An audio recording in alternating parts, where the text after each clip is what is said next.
Islamlech Maryam, Melief Taibufa, Naran Ammech, Brichat al-Nishi, ومورخ بيرت خرسيغي شو ناط مريم يلدت آلها صلح لا بين حطاهي هاشا وشاف الموثن آمين.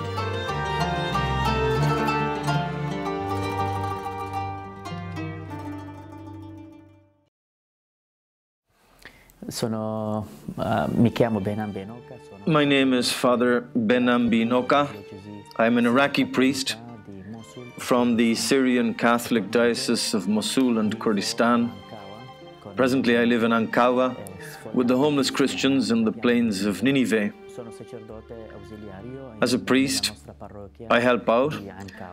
I am the vicar of our parish in Ankawa, and I also teach philosophy in the Faculty of Philosophy and Theology of the Chaldean Patriarchate in Ankawa. As well as that, I am the founder and director of 2 medical dispensaries and a number of health clinics that provide medicine and health care, particularly to the refugees in the region of Erbil. To Kurdistan, there have arrived over 120,000 Christians from Mosul and from the entire plain of Nineveh. More than half of them have come to Erbil and particularly to Ankawa, the Christian city with the largest Catholic presence in Erbil. According to statistics, we have 2,000 families that live in trailers and another 2,000 families that live in rented houses funded by the local churches, which receive aid to finance this from different organizations, especially Catholic organizations. Another 4,000 to 5,000 families live in rented houses where they pay the rent out of their own means. In all, there are 120,000 of them who are Christian refugees. But not only the Christians flee from the ISIS, there are other minorities as well, especially the Yazidis and others. Also Muslims from Saudi Arabia and from the large cities in Iraq. Delle grandi città irachene.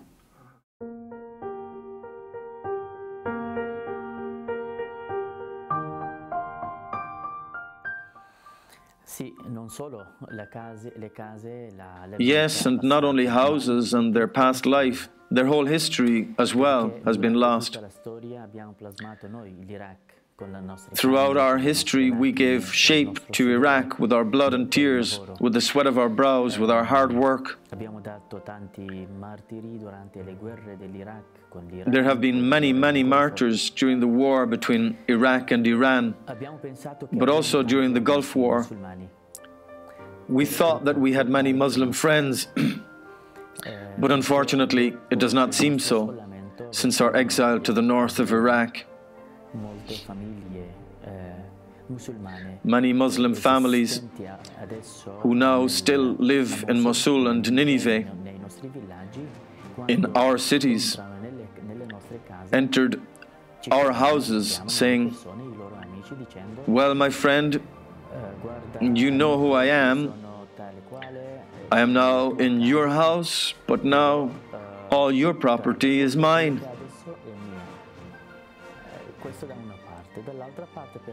This is just one aspect. Another is the great difficulty in daily family life. With respect to housing issues, we have from 4,500 to 5,000 families in rented houses who have to cover the rent out of their own means. Now we are seeing that a great majority of them are no longer able to continue living in their own homes.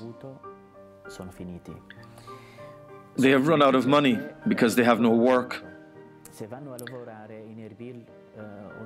If they try to get work in Kurdistan or in Erbil, It's not possible because there are very few work opportunities. Why? Well, because Kurdistan has received 1,400,000 homeless Syrian refugees. That is to say, almost the same number as the local natives of Kurdistan itself. Therefore, the possibilities of work are very remote. Moreover, those who do find work, which is very unlikely, have no certainty that they will be paid because of the strict bank rules caused by the economic difficulties in Iraq.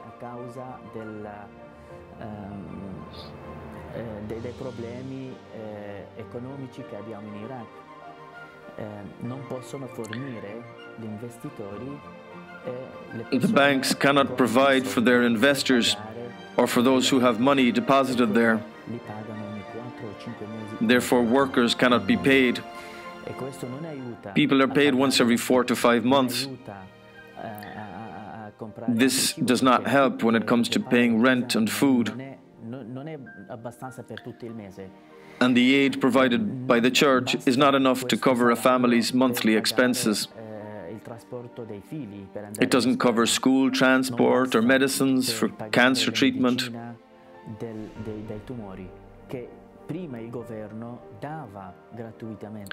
At first, the government helped covering medical costs, or at least part of the costs. But this assistance came to an end 2 months ago. And so, cancer patients have to assume the cost of all their medical treatment, which can amount to anywhere from $500 to $1,500 each month. It's really a matter of life or death. A tablet can save your life, and the lack of it can result in death.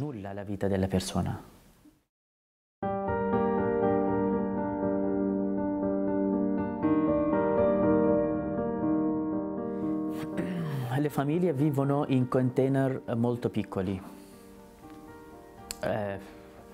Families are living in very small trailers.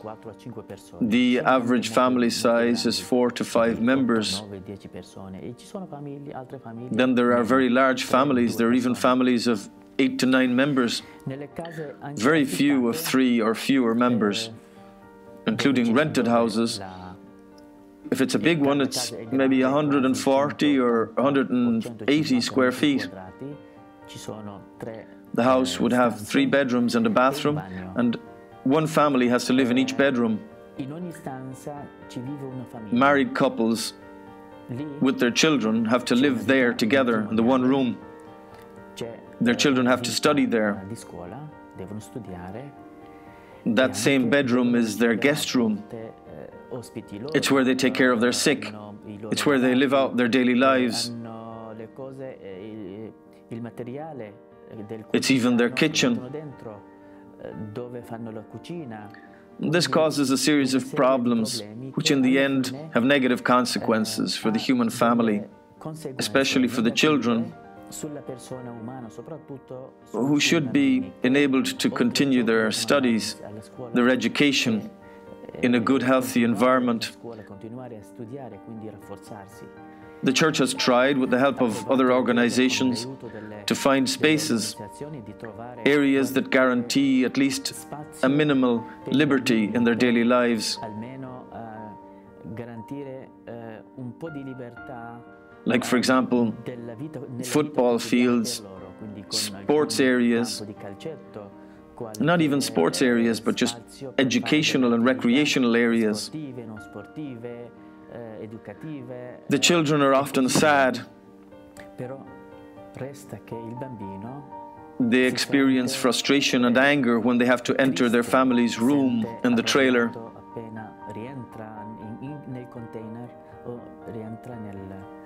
As well as all of this, there are seasonal illnesses, and this is where we have real challenges.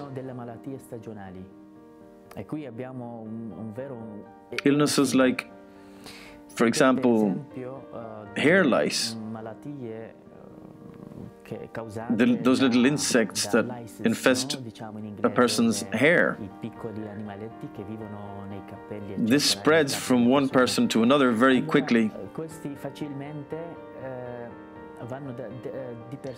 It's very easy to find this lice problem in the entire refugee camp.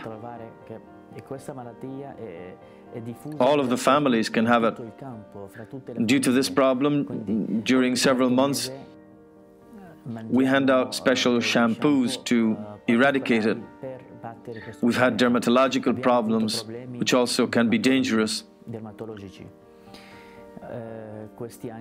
Not to mention viruses and the flu, which spreads so quickly among concentrated masses of people. They have hardly any space, and this favors the spread of many illnesses. And in this situation, the greater burden weighs upon the father and mother of the family, because, after all, they have the greater responsibility for the well-being of the family. And they have to know how to face these situations, which is not easy, as they also have their own daily uncertainties. Like, how are we to provide for the future of our children? What will become of them? Will Nineveh be set free? Should we stay or should we leave? Will there be food? Will the organizations continue to help us? What should we do? Where should we live? If their children fall sick or have psychological problems or a tumor, these uncertainties complicate their lives and can lead to breakdowns. A esplodersi.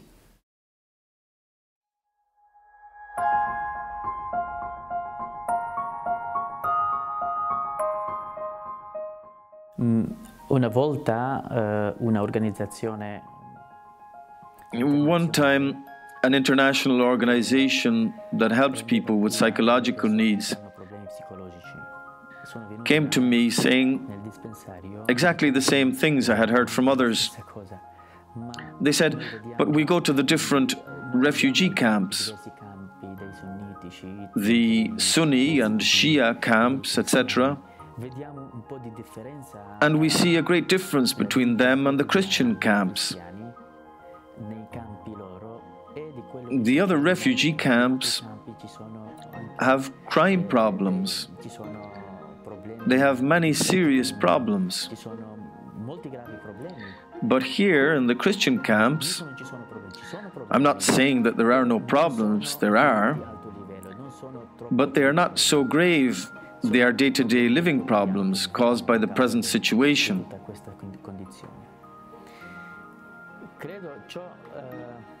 I think that thanks to our faith,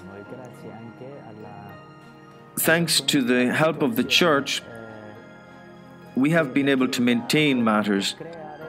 We have been able to create churches, for example, out of trailers. At first, we only had a church the size of this room, with hundreds and even thousands coming in and out. Everybody wanted to go to the church. Then we created several more churches throughout the camp. And finally, we created 3 church trailers that hold from 700 to 1,000 people. We celebrate daily Mass and Sunday Mass. It was our wish, and we have fulfilled it, to ensure that the people's pastoral needs were tended to. You could say that the priests and religious are present in each moment of their lives.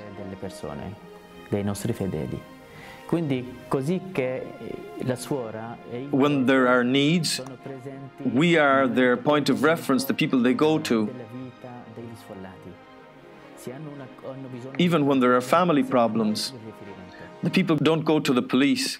They come to us in order to resolve their problems peacefully. Non andiamo alla polizia, ma non vanno alla polizia, vengono a noi per risolvere pacificamente I problemi. This is the situation in our camps. You can imagine the camps where there is no pastoral assistance, no spiritual care. The pastoral and spiritual care helps the people to resolve even psychological problems. Aiuta a risolvere anche problemi psicologici, no? E quindi per questo dico. That's why I say that the role of the church here is so important. I'm not saying that the church is perfect, of course not. It is made up of human beings and we have our faults. We have committed mistakes.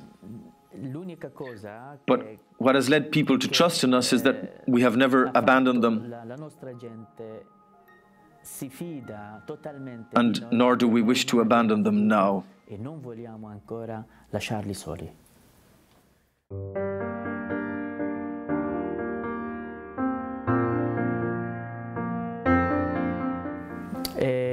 Un mese fa, a month ago, when I was in a clinic,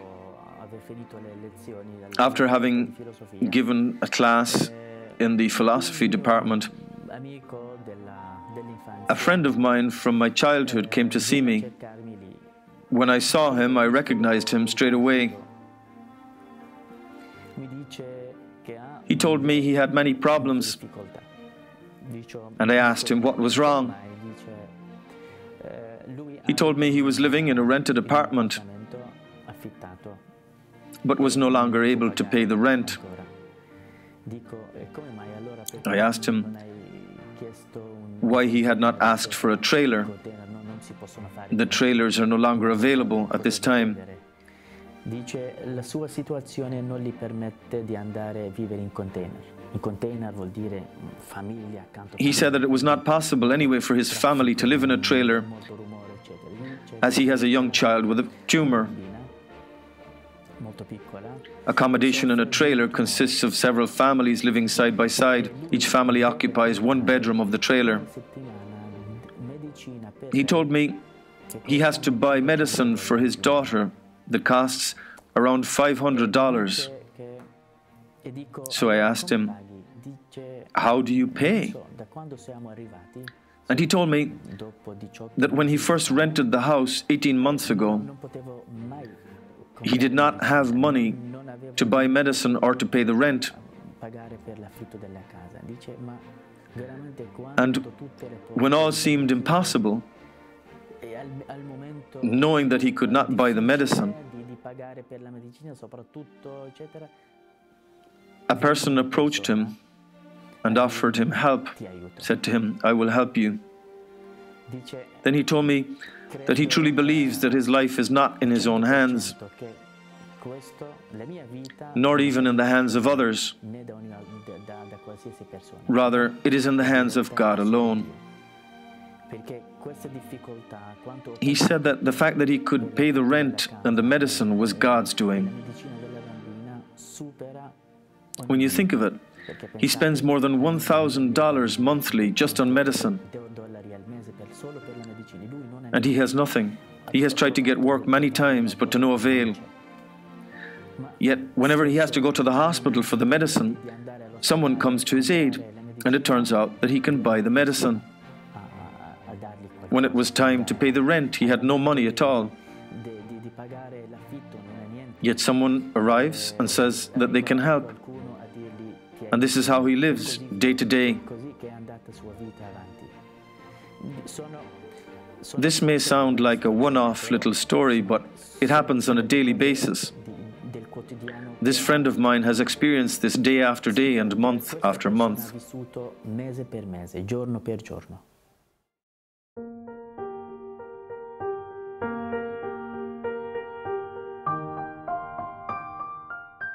La prima cosa è che voi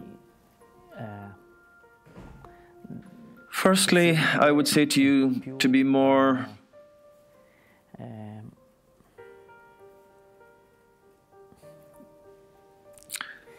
that you carefully guard your households, your cities, and your culture. Think about the fact that there are hundreds of thousands of people who are fleeing to Europe, who are now entering into Europe, who have a very different culture. They do not have the European culture. What will it be like in another 10 or 15 years? What will become of the European culture? Will there still exist a European culture? What do I mean by a European culture?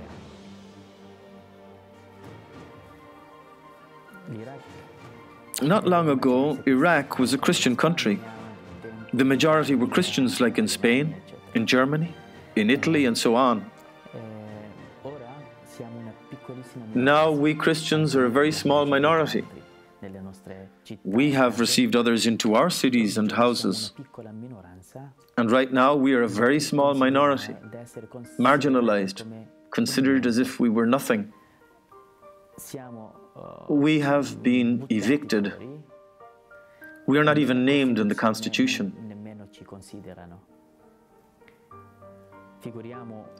Imagine the European Constitution if one day Europe has a Muslim majority.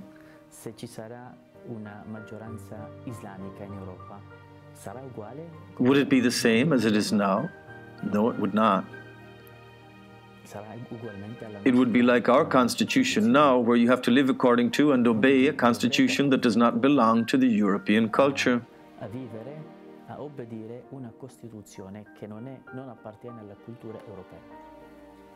It may seem unbelievable to you, but our experience tells us that this is a real possibility. It is a fact. It has happened to us.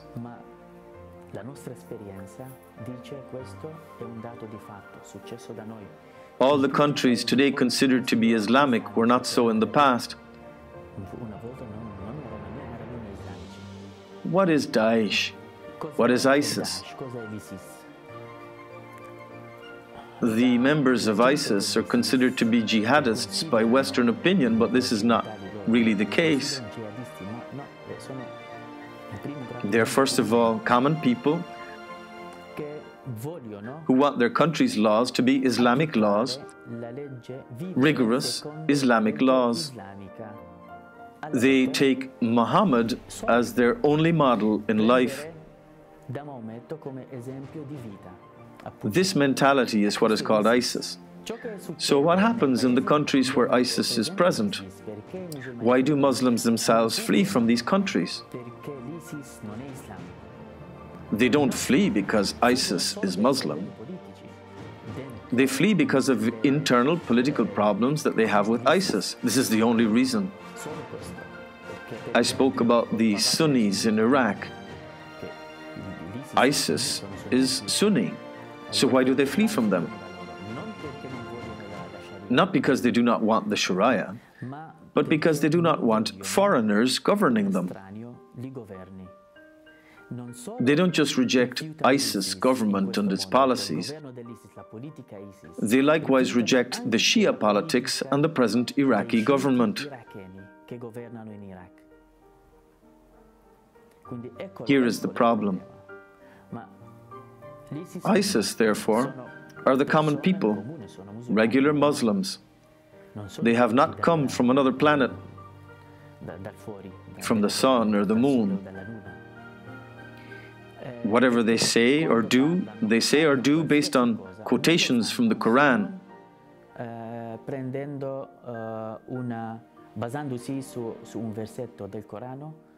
Or from the ideas of their philosophers. Dei loro pensatori.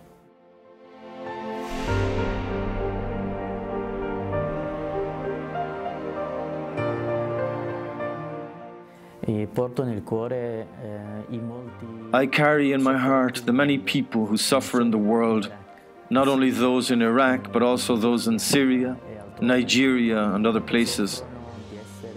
They suffer because they are completely abandoned, betrayed by their own friends of other religions. I pray also for the Christians in Europe, that they may defend their culture and their Christian identity.